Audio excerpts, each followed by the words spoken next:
Assalamualaikum warahmatullahi wabarakatuh. Halo sahabat Sejuta Kisah. Terima kasih untuk Anda yang sudah mengirimkan ceritanya ke channel Sejuta Kisah.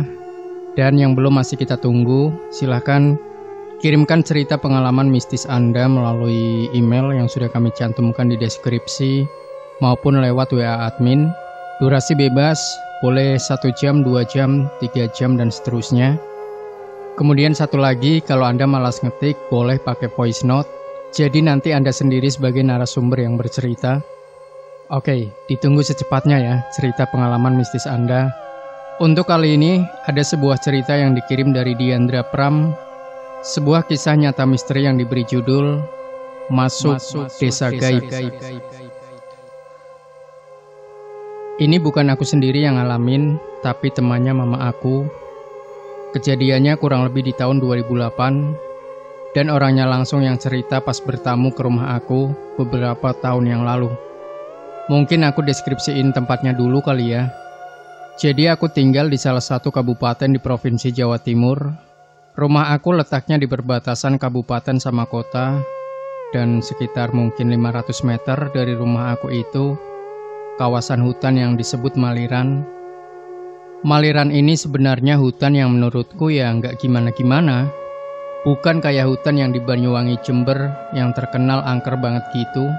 Hutannya tuh masih kejamah sama manusia. Banyak warga yang nyari makan ternak di hutan itu. Kalau orang Jawa bilangnya sih ngarit ya. Terus ada yang nyari pasir atau mancing di sungai di dalam hutan. Terus di pinggiran hutannya ada penangkaran rusa yang sering banget dipakai buat acara persami. Hutannya juga nggak jauh dari perkampungan padat penduduk. Dan di dalam hutannya tuh banyak banget jalan bercabang yang bisa dilewati sepeda motor. Jadi hutannya nggak se-creepy itu sih menurutku. Tapi emang banyak banget yang ngalamin kejadian aneh di hutan itu. Terutama orang-orang yang bukan asli daerah situ. Kejadian ini dialami sebut saja Tante Nur. Tante Nur itu teman kerja mama dan umurnya jauh di atas mama. Nah, di tahun 2008 itu, Tante Nur habis nengokin saudaranya yang baru aja lahiran. Kebetulan rumah saudaranya dekat dengan Maliran. Waktu itu Tante Nur boncengan naik motor sama anak perempuan dan cucu perempuan yang masih berusia mungkin 4 tahunan. Jadi yang ngebonceng anak perempuannya. Waktu itu saat pulang dari rumah saudara Tante Nur, udah hampir jam 4:30 sore. Keadaan juga mendung kayak mau hujan. Karena rumah Tante Nur itu jauh banget dari rumah saudaranya itu. Sama saudaranya disaranin buat lewat jalan pintas aja alias lewat Maliran. Lebih cepat dibanding lewat jalan raya karena motong jalan. Awalnya Tante Nur gak mau, soalnya dia sama sekali gak tahu daerah sana. Salah-salah malah nyasar. Tapi saudaranya itu ngeyakinin kalau gak apa-apa. Toh katanya orang-orang juga biasa lewat Maliran. Akhirnya Tante Nur mutusin lewat jalan pintas itu. Berbekal arahan saudara, soalnya takut keburu hujan plus kemalaman. Udah gitu bawa balita juga, takutnya ribet. Awalnya semua biasa aja sih pas masuk Maliran. Jalannya juga lumayan lebar. Ya normal-normal aja. Tapi Tante Nur ngerasa mereka cuma muter-muter doang di dalam Maliran itu. Waktu itu gak ada yang mikir aneh sama sekali. Tante Nur cuma mikir mereka tersesat. Soalnya emang jalannya tuh bercabang-cabang gitu. Jadi bikin bingung. Waktu itu udah pukul 5 sore. Jadi udah setengah jam muter-muter doang. Dan di sana tuh dari awal Tante Nur masuk emang sepi banget. Gak ada orang lewat sama sekali. Jadi Tante Nur juga bingung mau tanya siapa. Gak lama dari jauh Tante Nur ngeliat orang gitu lagi jalan ke arah yang berlawanan sama kedatangan Tante Nur.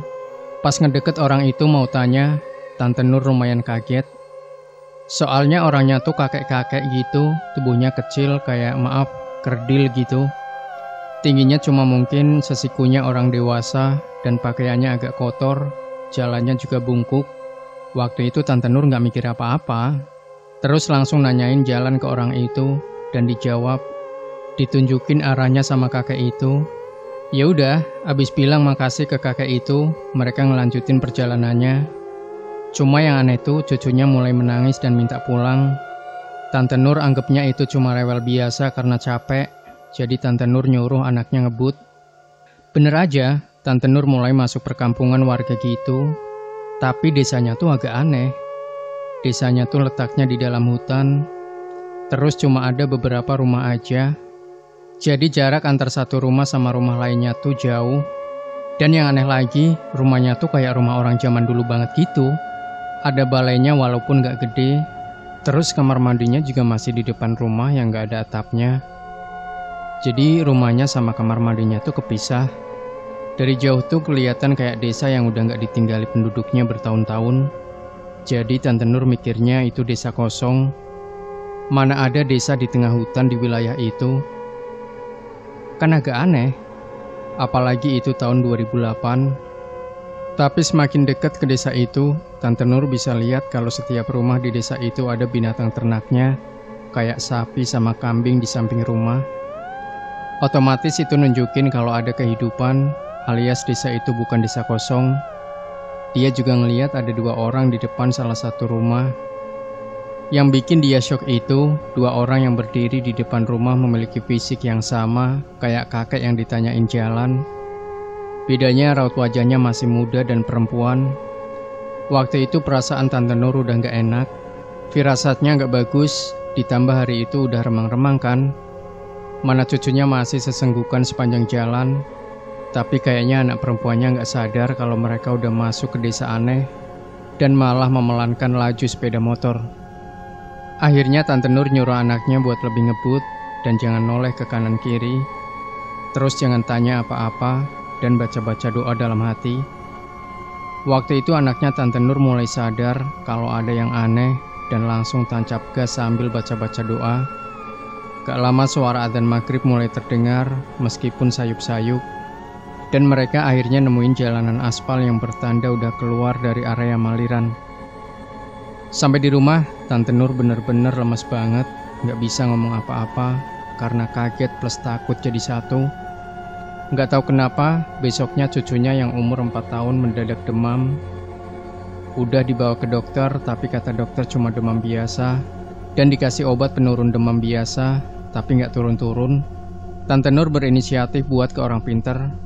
Takutnya demam cucunya berkaitan sama kejadian kemarin. Dan kata orang pinter itu, emang demam cucunya itu karena kejadian kemarin. Energinya bertubrukan, dan buat anak sekecil itu pasti shock. Nah, si cucu ini dikasih air yang udah didoain buat diminum. Dan percaya nggak percaya, besoknya si cucu ini udah nggak demam lagi. Katanya si orang pinter itu bisa kejadian kayak gitu karena Tante Nur nggak salam waktu masuk ke area hutan. Terlebih dia bukan penduduk sekitar sana, jadi dijahilin sama penghuni di sana. Setelah kejadian itu, Tante Nur benar-benar trauma dan gak mau lewat situ lagi. Jujur, hutannya menurutku gak gimana-gimana. Soalnya dari kecil sampai sekarang, aku sering lewat hutan itu, dan gak ada yang gimana-gimana. Cuma di dalam hutan itu emang ada satu kamar mandi zaman dulu, yang entah kenapa bangunannya dibiarin gitu aja. Sampai sekarang kayak gak ada yang berani bongkar, padahal udah rusak parah. Kata nenekku yang emang udah lama banget tinggal di daerah sana, suka ada kejadian-kejadian kayak gitu. Yang ditampakin pun kebanyakan bukan orang asli di daerah sana. Jadi kalau bukan penduduk sekitar yang lewat hutan itu, pasti terasa creepy dan ada aja kejadian aneh. Tapi kalau penduduk sekitar, kayak aku, setiap lewat hutan itu ya udah biasa aja. Selama ini sih nggak ada sesuatu yang aneh. Demikian sahabat sejuta kisah, sebuah cerita misteri dari Dianda Pram ya. Untuk Anda yang belum mengirimkan cerita mistisnya, masih ditunggu via email yang sudah kami cantumkan di deskripsi, maupun bisa langsung dikirim ke WA admin. Dan jangan lupa berikan komentar Anda, like, share video ini, subscribe channel Sejuta Kisah, dan nantikan kembali cerita-cerita mistis terbaru dari kami. Wassalamualaikum warahmatullahi wabarakatuh.